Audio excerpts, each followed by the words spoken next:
My baby sister, Nicole, passed away on Thursday. She had been battling cancer for over 4 years, and this summer it took a turn for the worst. I wanted to use this time to celebrate some beautiful moments and shine her light and try to stay as unemotional as possible. It's a task because I've been crying a lot for the last 4 days, but this is very, very important to me. So I actually was able to see her in some of her last days. I made it back to the Bay Area last weekend and was able to hold her hand and to talk to her and to tell her that I loved her. I was there with my family, and it was a beautiful moment. And I miss her so much. I miss her so much every day. But I want to actually celebrate some of the beautiful memories that I have with her. And so I would say my first beautiful memory is actually the day she was born, February 26th, 1990. I remember it like it was yesterday. I got to hold her in my arms. I was 3 years old, and my parents asked me, what do I think she should be named? So I thought about it, and I gave them my opinion. I said, her name should be Mora. And they were like, oh, that's nice, sweetie, but no, her name is Michelle. But I tried. I was 3 years old. I didn't know anything about picking names, or I had no experience or anything like that. But that was my first memory of her, was holding her in my arms and trying to name her Mora. My second memory of her was that I want to highlight is when she was 2 years old. So my family and me, when we were growing up, my sister and I, we used to always go to Pismo Beach. That was our thing. They didn't have a lot of money, but we could get into the car and drive down to Pismo Beach. So we would go there every year like clockwork. And there was this one summer where Michelle was she's only 2 years old, and we already ate all our food. We were at this place called the Splash Cafe. It is world renowned for its clam chowder, and it's very, very popular in Pismo Beach. If it's still around, I believe it must be. But we were sitting there waiting for the check. Michelle was sitting on my mama's lap, and nobody's really paying attention. She's safe, she's on my mama's lap. But she grabs the Tabasco bottle off of the table and she starts drinking it. All of a sudden, she starts screaming bloody murder, and the whole restaurant stops and turns around, and they get her milk and milkshakes and try to calm it down. But she was in for the startlement of her life dealing with that. And it was really painful for her, but we laughed more recent years talking about it as kind of a funny moment. And so that sticks out in my head a lot.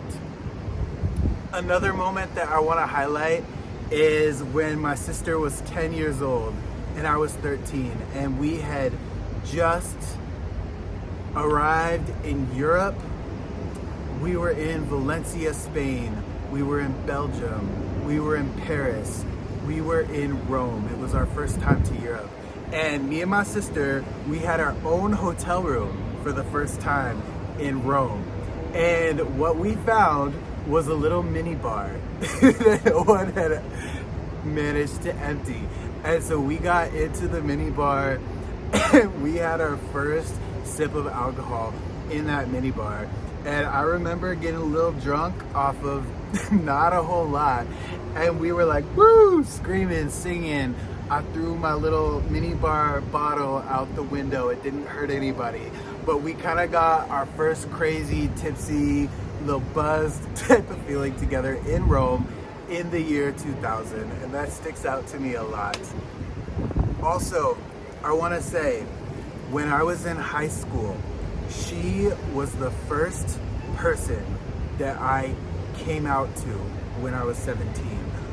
I remember we were on our way back. I had just gotten my driver's license and we were coming back from a family friend's house in Walnut Creek.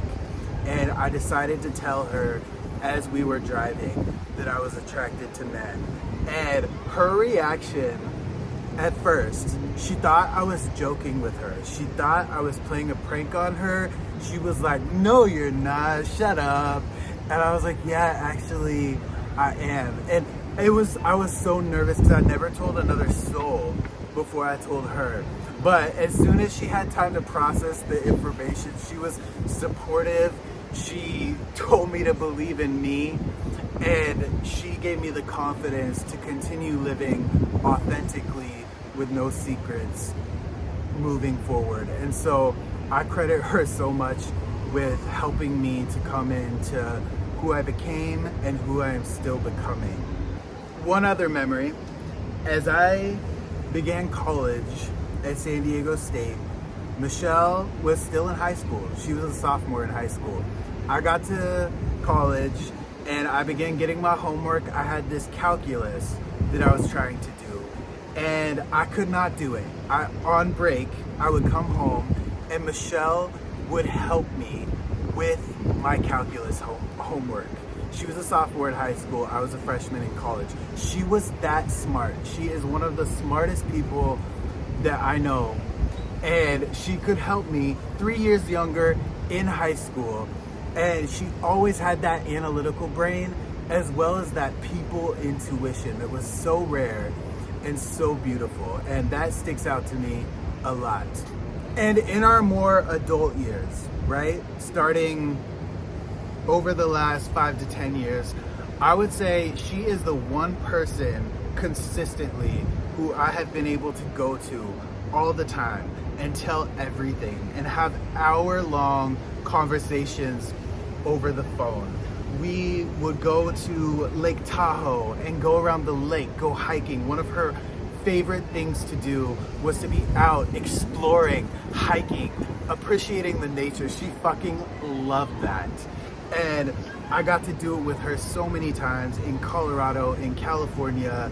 And also she was somebody who would always take my side, even if a friend or somebody had turned their back on me or she heard somebody say something, she would always take my side without a doubt, without a hesitation. She is the best sister that a brother ever could have asked for.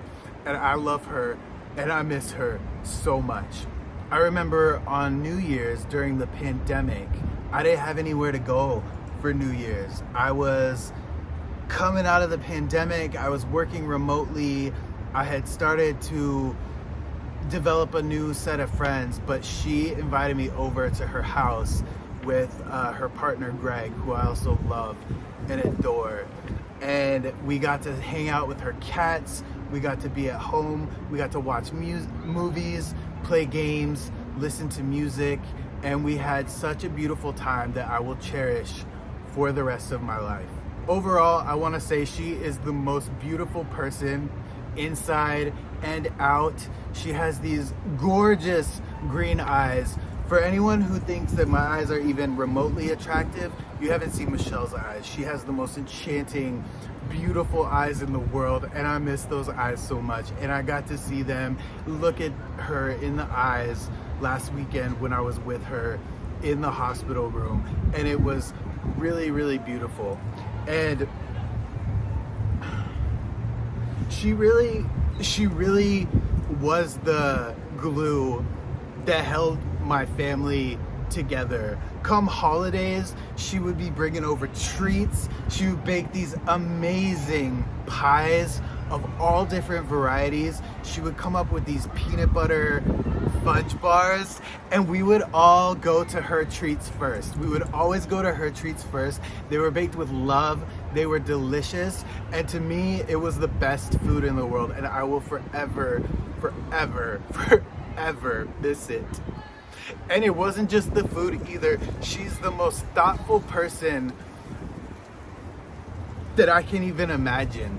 She would, at every holiday, print out these individual Christmas cards or birthday cards, if it was a birthday, with all of the pictures that she had compiled from the previous year, and put these really beautiful messages into them. And it would make everybody feel amazing. And I always told her that she could sell them, but she just did it from the kindness of her heart. That was the kind of person that she was, and she still is in spirit. I will say, in terms of my love for music, she probably understood it better than anyone else, because she grew up with it. She knew how I would never stop singing, I would never shut up.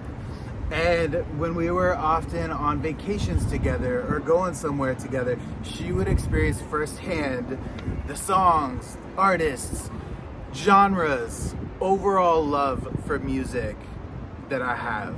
And one of the memories is the song called Diamonds that came out in 2012.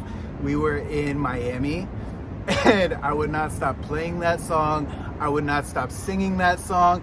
And she liked the song at first until she said that I ruined it for her. So I know she still has a little fondness for it in her heart, but sometimes when you play a song that many times, it does wear it out a little bit. So Michelle, I'm sorry for ruining that song for you.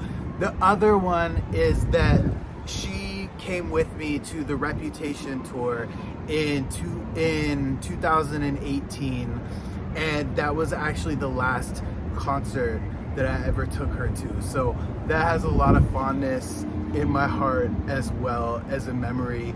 And so she knew better than anyone my love for music. And when I first started doing my own music, she was one of the first people that I reached out to show the single to. So as I was spending my final moments with her last weekend, which I will cherish for the rest of my life. I will cherish those moments and hold on to them and write about them and remember what I told her, because that was the last time that I got to see her alive. And I shared with her that I am dedicating my entire album project to her. It is called Love Different. It is going to be dedicated to Michelle Nicole. I told her about this in the hospital, and I hope, little sister, you will always be my little sister, and I will always be your big brother, and I hope that I make you proud with it. I love you so much. I wish you were healed. I wish you were still here with us, and I will love you for eternity. I want to close by saying what I love is that she is no longer in pain. That is what I love about the situation, is that she is no longer in pain, and she can be at peace with my grandmothers and all the others who left us too soon in heaven. And I will say, one of the last times that I laughed in her presence was also at the hospital bed. She never lost her sense of humor, her love for life. And somebody in the room, I can't remember if it was myself, my mama, my papa, her partner Greg, but said something about having a beer. And she made this joke and she said, "I want a beer." That's what she said. And so I got one. I'm gonna toast to my baby sister right now, who will forever live on in my heart, and I hope I make you proud.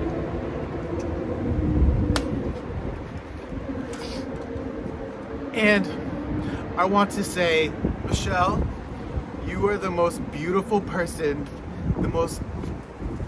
the best sibling I could have asked for. Your heart is so big. You did not deserve what happened to you. I will be with you again. I am with you forever and always in spirit. And this toast is for you. I wish I could enjoy this with you in the flesh. I love you for eternity, Michelle Nicole.